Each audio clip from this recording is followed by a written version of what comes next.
and we're about to do a behind-the-scenes tour of Living with the Land. And the kids love getting salmon. Salmon is the best thing. I mean, it's so good. We talk about it after we ate here last year. And this is the Seasons Cafe restaurant down here. It's a quick service meal, fits your dining plan. And then back here is the big restaurant, the Garden Grill. And we're gonna be eating there after we take the tour.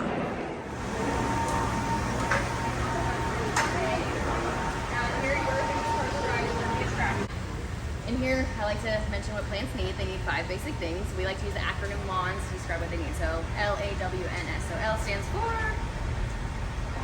light. Exactly. Good job. A is for air. W. Water. Good job. N. Nutrients. Good job. S is a little tricky. Any guess what S stands for? I like that word. Oh, someone said kind of. So I'll go with light, the first one. That's always a natural one. So I heard, I think, supplement. We say support. So support, or let's say they need a little bit of love, but it's support of medium food needs. Now we're going to go through hydroponics, which means we're going to use water to help deliver the nutrients to the plants. Which is really a good sustainable option. If you want to look over in this part, you can see what's called aeroponics. Aeroponics is a form of hydroponics. Expose your around this conveyor belt and get sprayed with a nutrient solution. So you are more than welcome to kind of lean over that conveyor belt, look on the inside there.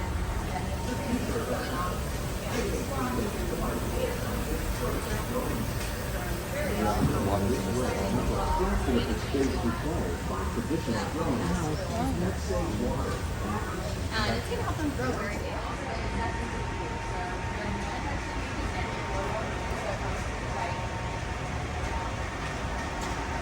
Oh my gosh, look up.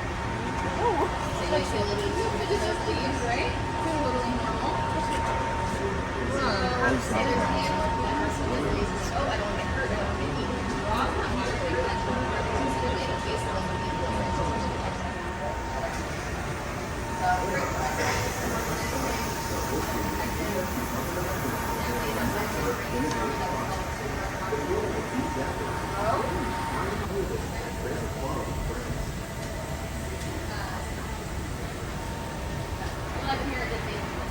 All right, I'm gonna give him a little tap. Ready? All right. It's kind of a big tap, but see how he closed up very quickly there. So just a nice protective feature. He's a very resilient plant, though. Don't worry. About 5 minutes, he'll be good as new. He'll be looking nice and fresh. I promise. He needs water. Please don't hesitate to grab some. Stay hydrated. It's very hot. Now, this is just a simplified grow tank for a fully hydroponic system. So we got water and nutrients combined in here. We got light and air exposure going to these flowers. And then we have a nice little polystyrene wrap for support. Now, this is dianthus. But they're also going to get a support medium here. It's called rockwool. Rockwool is a spun volcanic rock, kind of a lighter, fluffier texture to it. It makes me think of cotton candy or house and insulation, but still firm enough to provide the support the plant needs and allow good transfer of the nutrients throughout. So we like this one. We use this quite a bit in the greenhouse. Coconut core is another great option, just the outer shaving of the coconut, so nothing too crazy. And then we have perlite, which is going to be puffed up volcanic rock. We use that a lot in these vertebrates here, actually. But we can combine different mediums to play on with them. So a lot of different options to use. Now, I know I said we weren't going to taste anything. We have some cucumbers that were harvested this morning. Anyone have a cucumber or melon allergy that they're aware of? All right. I'm going to get those ready. While I do, you guys are more than welcome to take a picture of that if you want. I'll put this back on in just a second just so algae doesn't build up, but if you guys want a picture now, take one. And I can always take it off in a couple minutes. And then there's also a QR code you guys can check out too. That's going to give you more information about the land, hydroponics, sustainability, make your own system. So if you're into that kind of stuff, check it out. It is gloves on. They're a thin-skinned, seedless, birchless variety of cucumber. They're called Davita cucumbers. We're going to see them in the next greenhouse. Basically, fancy term, parthenocarpic. But they're a sterile cucumber. They don't have to be pollinated. Has anyone been to Tibbins at Animal Kingdom? If you guys go there, they have what's called the land salad. Everything in it comes from the land, which is pretty cool. So it's the only dish that I currently know that every part of it is sourced from here. But we, of course, see where grow these interests. Now there is the simplicity variety, they're an indeterminate variety. Basically, just means they continue to grow throughout their whole lifespan. So and then we also have some microgreens here. They're small, but they pack a lot of flavor, so those are great for the restaurants. They like to send them to the chefs for things like cilantro, fennel, mustard. We got popcorn kernels, sprouting, sunflower, all kinds of fun stuff will grow. But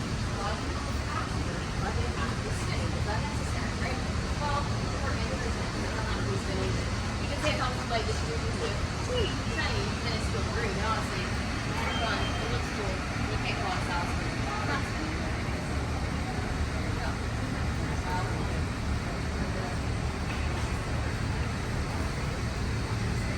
Now, some different varieties. We got Geronimo, which are the ones that we look at. Some of our they're definitely more of a fruit shape. They are nutrient film technique. So we have these pallets of lettuce. We're going to use these gutter-like contraptions. We're going to put the heads of lettuce in these little holes here. That is going to be supported by rockwool. So that rockwool, that spun volcanic rock is the base or medium. And then we're going to pump the nutrient solution in this pump here. It's kind of like a pool pump that's going to recirculate the water, so we're not wasting a lot of water in the process. Good. We'll pump that solution to these little hoses here. Go down that drain, deliver the water and nutrients. So pretty efficient, quick.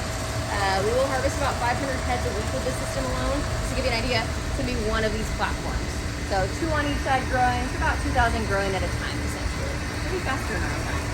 We also need to use filter and sanitize everything, keep everything nice and clean throughout that process. Chiller system as well. That's going to help to chill the water because lettuce has to be grown in a cooler environment. We are in Florida. It's not cool most of the year, unfortunately. So helps them to grow the way they need to. Now, even with harvesting about 500 heads a week, we still do not have enough to send to the manatees over at the seas. They eat a lot of lettuce. To be honest, they eat like 70 heads a day on average. Not even a month and a half. They were seeded May 4th. It's now June 16th, so a month and 12 days. So just a little bit less than a month and a half. And this is how much they've grown. So very fast growing. They do great with the hydroponic system. And they're the #1 thing that we actually grow at the land, just to give you an idea. So we produce about 30,000 pounds of produce from all of our greenhouses combined each year. 20,000 pounds comes from this greenhouse. You guys stand in here.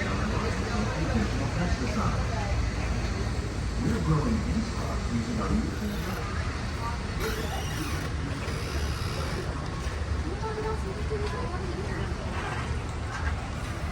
Look at the size of that. Right amount of water and nutrients for the plant throughout the day, make our lives a lot easier. We don't have to go out and individually water every single thing in here. That would be very time consuming on our end. And then we don't have to use a sprinkler system that might waste a lot of water in the process too. So good, efficient system. Now the sand, a lot of people are kind of confused. Why do you have sand? Well, it's actually a support system in here more than anything. So we have it's sorghum. Anyone heard of sorghum? Anything you do with corn, you can do with sorghum. Essentially pop sorghum like popcorn, which is kind of cool. Also good gluten-free option. A lot of times you'll see gluten-free options that have things like sorghum in them. It's typically combined with other grains a lot of times, but a lot of people have gluten sensitivity to their grains, so they may not be able to eat more traditional wheat. But a lot of different options, so very versatile grain. Now behind you guys, before we move on, I like to point out these walls. So these are what we call evaporative cooling systems or swamp coolers. Basically what you're going to see, there's water trickling down those panels, and then we have air being pulled through the greenhouse by the fans on the other side. That's going to help us circulate the air. The water can help cool off the areas it comes in.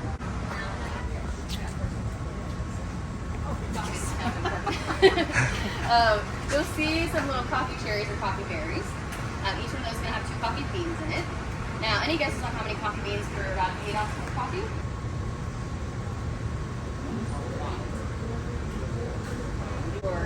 She immediately guessed 82 one time when I asked that question. I was like, wow, that's so specific, but very spot on. She said she took a musical theory class. She learned that Beethoven preferred 82 coffee beans. They're huge. These are a long giant variety. So a lot of times they maybe use things like soup, they can walk in flavors and other things. But very good option.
She's inside. Maybe that's on the tour. So that makes it a lot easier for our tourists and for watch houses all the time, and also make sure that the animals are nice and healthy.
Good meat alternative. It combines well with a lot of different flavors.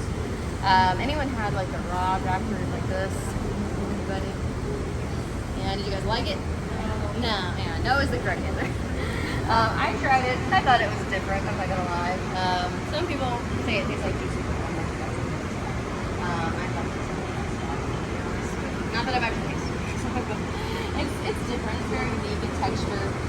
Some people say it's an acquired taste. If you eat enough of it, you'll like it more.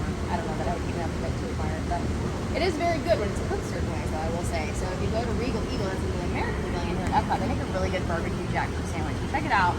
Great option if you're looking for a good area with lots of seating and AC on a hot day like today. Lots of good barbecue options if you like that. All right, now getting into some spices now. Anyone know what this one is? Vanilla. Vanilla, yeah. So, second most expensive spice. It is expensive because it's normally hand pollinated.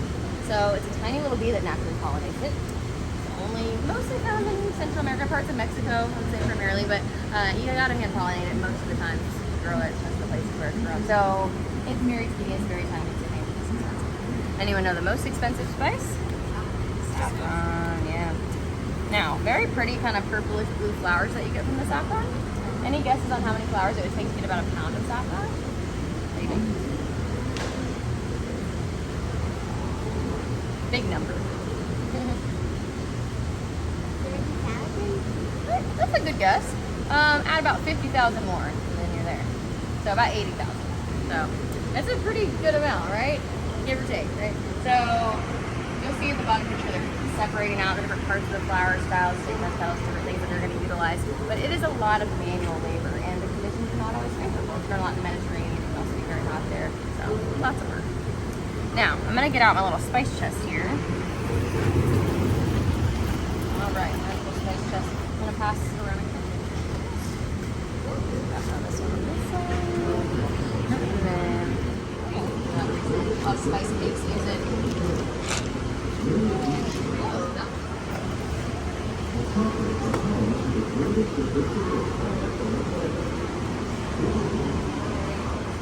don't know about that. Yeah, what is that? Here's the top of it.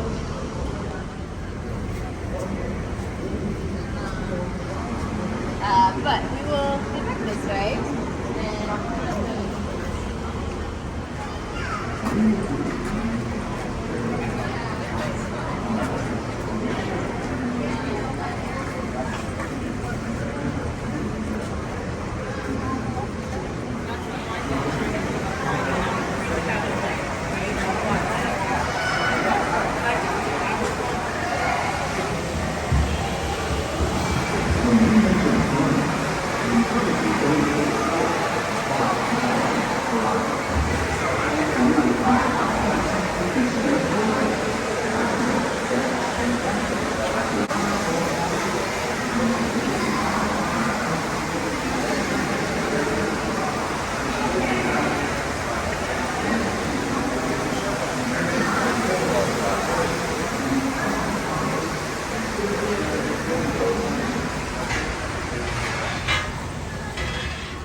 And they really like these. They like to stomp on them.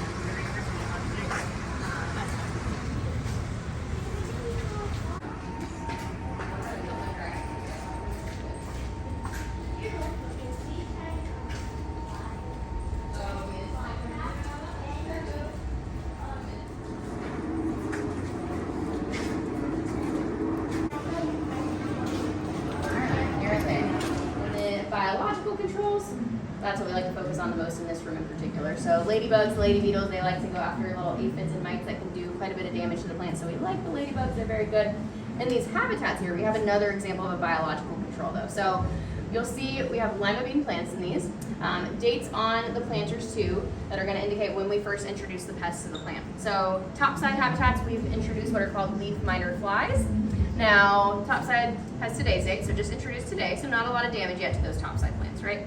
Bottom side, however, you're gonna see dates that are about 6 or so days ago, so you're gonna see a lot more damage to the leaves now, to the plant as a whole, but that's gonna be a cue for us to introduce what are called parasitoid wasps. So these wasps, they're itty bitty, teeny tiny little wasps, not much bigger than the flies, but they are going to help us drive those leaf miters out and help us protect the plant. So if you guys want to get a closer look at those, you're more than welcome to do so. I'm going to get a little video pulled up that's going to show you more detail on what's actually happening. So feel free to check that.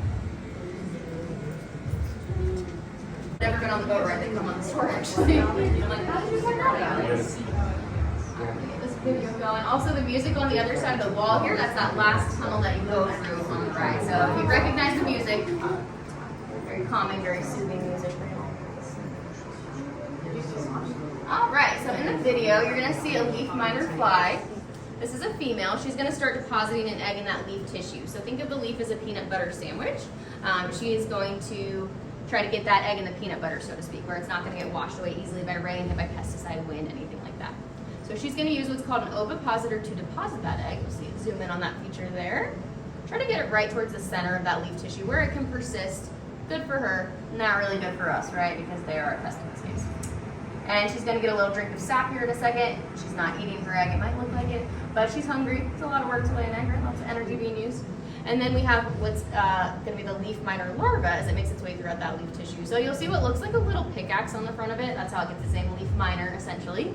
Just mining its way throughout that leaf tissue, doing some damage as it goes. Kind of like one of the 7 dwarfs, but we're not really doing anything productive here. Not mining for gold or gems, just destroying the plant. I was going to show you an 8-day time lapse so you can kind of see what this is going to look like over time. You guys can pass around a leaf if you want to see what that looks like. So they'll tunnel their way through, getting different sugars and nutrients from the plant. Obviously not good, but we are going to introduce that biological control to help us out. So this is going to be the parasitoid wasp now. Like I said, teeny tiny little wasp. This is another female. She's going to start tapping around, kind of sense vibrations in that leaf, but she can also detect pheromones that are coming from the leaf miner larva that's already in the leaf tissue. And she's going to deposit her egg inside of that leaf miner larva. So the goal here is that that parasitoid wasp larva is going to get a little snack. It's basically going to consume that leaf miner from the inside out. A little crazy, but very effective because we're getting rid of the leaf miners in this case and producing more of the wasp, which is actually going to help them complete their life cycle as well. You'll see the larva basically pupate out the leaf there. We'll collect them in this corner over here so you can see these plants in the corner. They have dates that are a little further back, so they're further along in the process. That looks like, and then out of that is going to emerge our adult parasitoid wasp. We have quite a few in the little cup here today. Like I said, teeny tiny little guys. Toss those around as well. They don't get any bigger than what you see in that little cup. And we can actually release those into the greenhouse anytime we see damage from the leaf miners. They are highly specific for those guys, so they will go straight after them. That's great.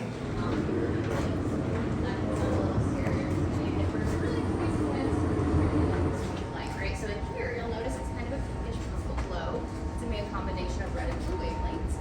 The red light is going to help with the growth of the roots more so, and blue is going to help with the shoots, or typically the top side portion of the plant. Now eventually they will outgrow those jars and you can transplant them much further. Makes it a fun little souvenir. It's the only thing you can buy in Epcot until you get to Epcot, right? So very neat. Even a little chamber that's going to mimic that different type of environment than what we have on space or on Earth. So if you go on the ride, you'll see that chamber a lot of times in the window on the other side of the ride. Now, one thing I always like to mention about plants too is they have a property called totipotency. Just a fancy way of saying every single cell inside that plant has the total potential to become any other type of cell. So we don't have to start from seeds. We can bypass that seed germination phase altogether. Take a cutting from a mother plant, it's going to be able to produce all the different cells we need. So very fun. Any questions about biotechnology at all? Thank you. Yeah, of course. I'll have to check out your YouTube channel. Yes, right? yes, yes. Thanks.